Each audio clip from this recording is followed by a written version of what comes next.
In this video, I'm going to walk you through how to contact Glovo customer care. So let's say you have issues with an existing order, or you just have one or two issues with your Glovo account and you're trying to reach out to the customer support. All you just have to do is just go or use these details on this page right here.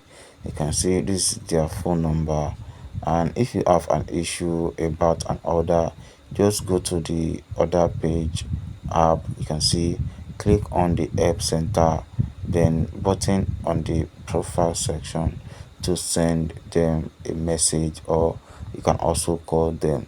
So it's very simple. You can also see the interface they provided right here. You can see how can we help you, send us the message. So this way it's gonna be more easier for you to contact Glovo support center, and then they will be able to fix any issue you might be facing on your Glovo account.